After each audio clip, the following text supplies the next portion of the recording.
that members of the cabal, namely Comrade Nkoko, Kasukwere, Jonathan Moyo, Ignatius Chombo, Patrick Joao, Letwina Undenge, Grace Mugabe, Kudzanai Chipanga, Walter Mzembi, Chimedza, Makosini Shongwani, Anastasia Ndlovu,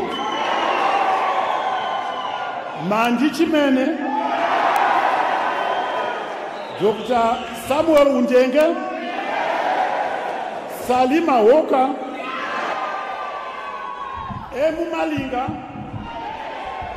Esikazizi, Chi Kasukwere, and I am Amandishe,